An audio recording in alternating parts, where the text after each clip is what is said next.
আসসালামু আলাইকুম প্রিয় খামারি ভাই ও বোনেরা, দেশ ও দেশের বাইরে থেকে যারা আমার এই ভিডিও দেখছেন, আশা করি ভালো আছেন সবাই। দেখুন, আলহামদুলিল্লাহ আমার বাছুরটা সুস্থ হয়ে গেছে। দেখুন, অনলি ফর 12 ঘন্টার ভিতরে বাছুর জাগর করা শুরু করেছে। এই অনেক ভাইরা আছে, বলেন যে ভাই আপনি এই ওষুধের সাথে এই ওষুধ দিচ্ছেন কেন, এর সাথে এ দিচ্ছেন কেন।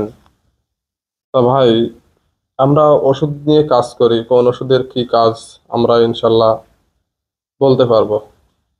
তা দেখুন, আগামী 12 ঘন্টা আগে আপনাদের একটা ভিডিও দিছিলাম আমি।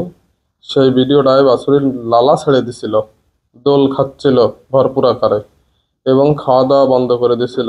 অ্যালিমিল ফেভার বলে রোগটার নাম। তো যাই হোক, এর আগেও আমি একাধিকবার এই রোগের চিকিৎসা করেছি। এখন যার যে ঔষধ লাগবে তার তো সেই ঔষধ দিতে হবে।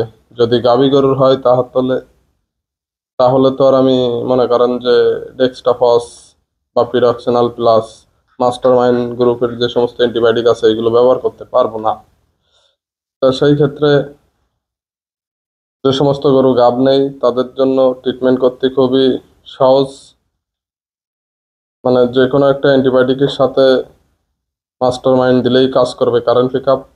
যেমন আমার এই বাছুরটা দেখেন, এর আগে যে ভিডিওটা দিছি আপনাদের, তার কি অবস্থা অবশ্যই ভালো করে দেখবেন।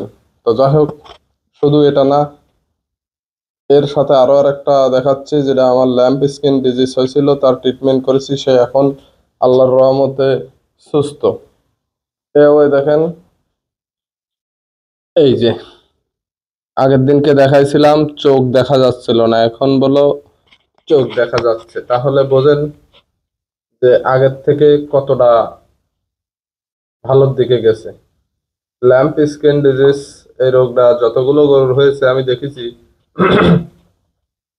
মানে আমার দেখা আর কি, শতকরাই 95% গরু মারা যায় বা গেছেও।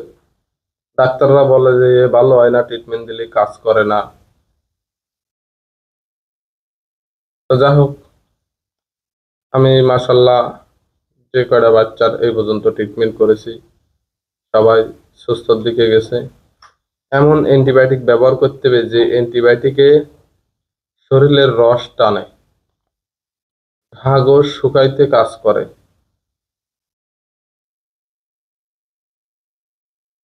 দেখছেন কত সুন্দর। এ কিন্তু নাকে কোনো সর্দি নেই বা নিঃশ্বাসে কোনো কষ্ট হচ্ছে না, তাহলে বুঝতে হবে যে সুস্থ, অবশ্যই সুস্থ। সে মার দুধ খাচ্ছে, এ দেখেন গাভী পিছলে দিছি খাইয়েছে এবং জাগর কাটতেছে, গুঁড়ো পানি দিলি খাচ্ছে, তাহলে সমস্যা কোনে? কোনো সমস্যা নেই। আমি একটা কথাই বলবো আপনাদের, আমার ভিডিও দেখে যদি আপনার ভালো লাগে তাহলে আপনি আমার ভিডিও দেখবেন। ভালো থাকেন, সুস্থ থাকেন। আসসালামু আলাইকুম ওয়া রাহমাতুল্লাহ।